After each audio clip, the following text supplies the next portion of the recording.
Véritable phénomène du jeu vidéo et fer de lance de la scène e-sportive, la renommée de League of Legends n'est plus à faire. Mais si aujourd'hui LoL est l'un des jeux les plus joués au monde, ce n'est pas pour rien. Arrivé dans une période où des jeux comme Counter-Strike ou encore Dota monopolisaient l'attention, League a rapidement su s'imposer comme un classique du genre. Alors de sa genèse à son apogée, voyons ensemble comment LoL est devenu en 10 ans un monument du jeu vidéo. Bienvenue dans la faille de l'invocateur. Mais avant tout, qu'est-ce que League of Legends? LoL est un jeu de type MOBA où deux équipes de 5 joueurs s'affrontent en ligne au sein d'une même arène afin de détruire un objectif situé dans le camp ennemi. La carte est ainsi divisée en 4 rôles majeurs. La top lane ou voie du haut, où s'affrontent généralement des combattants ayant beaucoup de points de vie et pouvant subir de lourds dégâts sans mourir. La mid lane, voie du milieu, terre d'affrontement entre des mages et des assassins aux dégâts importants et aux utilités multiples. La bot lane ou voie du bas, seule voie à deux du jeu où s'affrontent des tireurs et leurs supports. Ces tireurs ou ADC infligent de très lourds dégâts à distance mais leur faible point de vie justifie la présence d'un personnage de soutien à leur côté. Enfin, la jungle, où se balade librement tout type de personnages à la mobilité accrue, intervenant de manière spontanée sur la voie de ses alliés afin de les aider en créant un avantage numérique. Il existe plusieurs personnages aux rôles et mécaniques diverses que le joueur peut incarner afin de remporter sa partie. Celle-ci se termine en détruisant le Nexus ennemi, protégé par des tours situées sur ces différentes voies, et qui doivent être détruites afin de pouvoir avancer vers le camp adverse. C'est cette étape de destruction qui permet aux parties de durer en moyenne une trentaine de minutes, même si une partie peut durer plus ou moins de temps en fonction des avantages et désavantages de chacune des deux équipes. Les bases étant posées, entrons désormais dans le cœur de l'univers de LoL.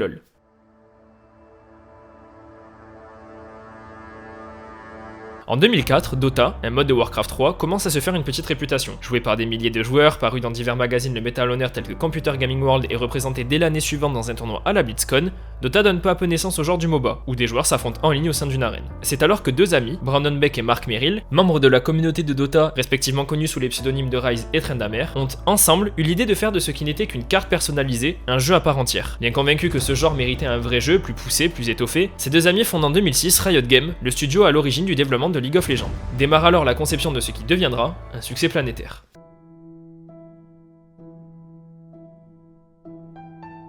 Partis du constat que nombre de jeux ne sont destinés qu'au profit quitte à délaisser leur communauté, ces deux amis se font une promesse.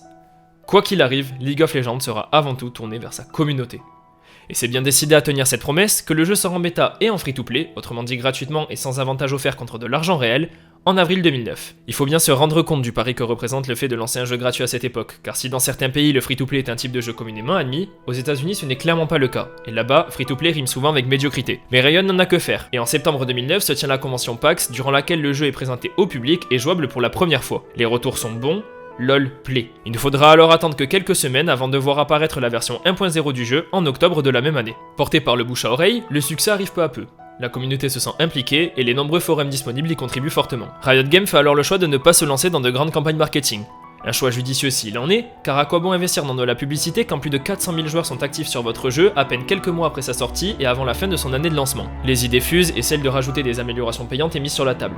Seulement, pour le studio, le fait de rester un jeu gratuit est crucial, et l'idée est alors vite abandonnée. Fort de son succès, Mark Merrill et Brandon Beck décident de laisser le temps au jeu de se développer, préférant miser sur une évolution à long terme, tout en écoutant le ressenti de ses joueurs. Et pour pousser l'insertion à son paroxysme, le tribunal est instauré. Ici, ce ne seront ni des robots ni une équipe dédiée qui s'occuperont de punir les joueurs toxiques, mais bel et bien la communauté.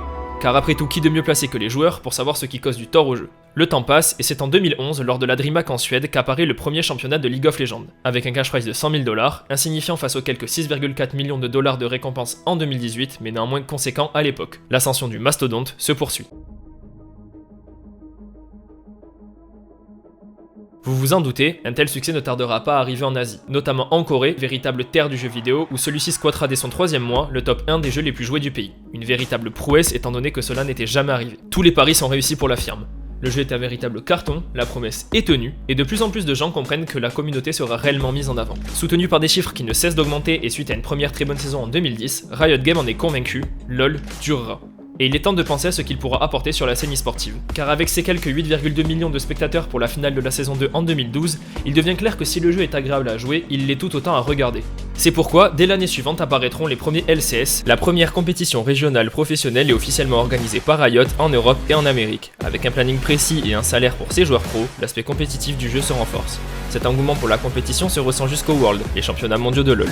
8,2 millions était déjà impressionnant, mais 32 millions, soit le nombre de spectateurs pour la finale des Worlds de la saison 3, devenant au passage l'événement sportif électronique le plus visionné de tous les temps. Mais le vrai point fort de cette envolée ne réside pas tant dans les chiffres que dans le changement de mentalité qu'elle aura apporté. Ce n'est un secret pour pour personne, il existe un vrai fossé intergénérationnel quant à la perception des jeux vidéo, et ce depuis toujours. Mais LoL, grâce à son succès, aura permis à beaucoup d'ouvrir les yeux. Les jeux vidéo ne sont pas simplement néfastes, ils créent des rencontres, offrent du divertissement, permettent souvent de s'échapper d'une réalité où tout va mal, et sont surtout porteurs de rêves.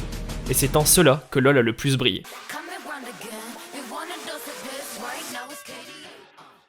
Avec ce succès et la hausse de fréquentation, le jeu a pas mal changé, dans son gameplay certes, mais également dans ce qui l'entoure. Mais cette hausse n'a pas que des bienfaits. Pas forcément porteuse de bons éléments, il est vrai que jouer à LoL n'a pas été un plaisir pour tout le monde ces dernières années. Sur internet, il n'est pas difficile de voir la mauvaise humeur que peut engendrer le fait de jouer à League of Legends. Car évidemment, avec autant de nouveaux joueurs, difficile de garder un jeu sain. À plus forte raison quand celui-ci est gratuit. L'anonymat et l'accessibilité permettent à beaucoup de se sentir tout puissants et de laisser leur toxicité s'exprimer. Et pour cause, LoL est un jeu fondamentalement frustrant. Et s'il y a bien une chose qui a changé dans les bases de LoL, c'est sa cible.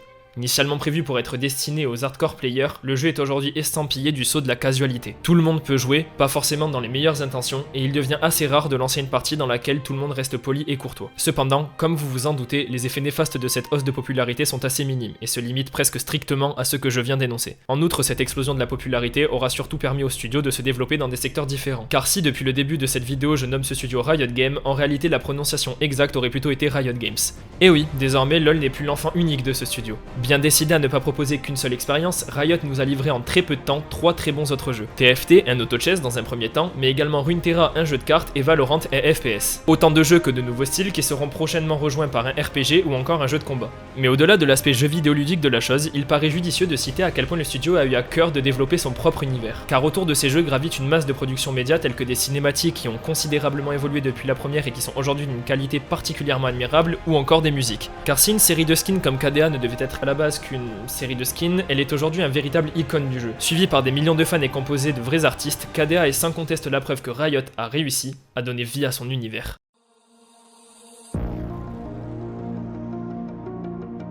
Mais assez parlé de son environnement, qu'est-ce qui a vraiment évolué dans LoL? Eh bien c'est bien simple, tout. Tout sauf les bases du jeu et cette promesse faite à la communauté. De saison en saison, chacun des aspects du jeu a évolué, permettant à celui-ci de perpétuellement se renouveler. La carte a fait l'objet de nombreuses refontes, graphiques notamment, mais également physiques, offrant aux joueurs de nouvelles possibilités de déplacement. De nouveaux monstres ont été ajoutés au fil des ans, le baron et le dragon unique ayant été rejoints par le héros, les dragons élémentaires ou encore l'ancestral, tout autant de nouveaux monstres que d'effets. En plus de cela, chaque saison, et nous sommes actuellement à la 11e, offre son lot de nouveaux objets dans la boutique. Combien d'entre les joueurs sont nostalgiques du DFG ou du Zephyr, mais ont trouvé une sorte d'alternative dans le Luden ou encore le danseur fantôme? Cette saison a carrément permis au studio d'implémenter de nouvelles mécaniques avec l'apparition des objets mythiques, limités au nombre de 1 par joueur, et la refonte quasi générale des items déjà présents, en plus des nouveaux venus. Chacune de ces nouveautés ont d'énormes conséquences sur le jeu. Elles n'occasionnent pas simplement un changement de méta, mais plutôt un changement de la façon de jouer. Les déplacements ne sont plus les mêmes, les intentions changent en même temps que les styles de jeu, et puis surtout en fonction des champions.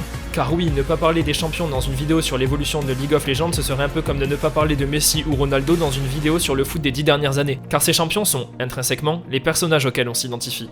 On s'y attache, on aime cette sensation grisante de sentir que l'on maîtrise de plus en plus un champion sur lequel on a joué pendant des heures, et ce sont eux les principaux facteurs de cette intégration de la communauté. Avec leurs histoires, sauf pour Séraphine, on sait pas trop ce qu'elle fout là elle, le lore s'intensifie à mesure que des champions sont ajoutés au jeu et renforce cette immersion au sein de celui-ci. Ayant chacun des rôles et des possibilités différentes, Riot aura perpétuellement su se réinventer dans la façon de créer des champions. Certains comme Yuumi ou plus récemment Aphelios viennent briser le moule qu'avaient façonné les champions des années précédentes, sauf pour Séraphine, comme pour dire regardez, il ne faut pas croire que rien ne peut être changé. On a encore des idées, et croyez-nous, vous n'en avez pas encore vu le bout.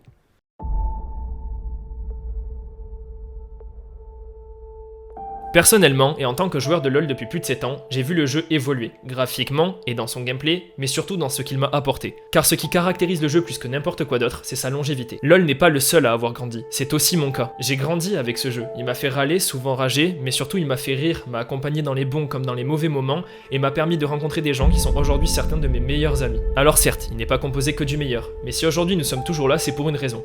Nous, plus que n'importe qui d'autre, ressentons quelque chose. Ce jeu nous est dédié. Il est réellement tourné vers sa communauté. On s'y sent tellement impliqué qu'il nous devient difficile de le quitter. On s'émerveille de son univers, de son lore, de son aspect compétitif et de tout ce qu'il compose, du bon comme du mauvais. On a envie d'y jouer car on sait ce qu'il procure. Et pour tous ceux pour qui ce n'est pas le cas, voir le jeu changer à ce point aura été un véritable calvaire. Combien pensent que le jeu était bien mieux avant? Combien ont voulu arrêter face à cet accroissement de la casualité? Et pourtant, combien sont toujours là? Et s'ils le sont, c'est pour une bonne raison. Ce jeu, on déteste l'aimer.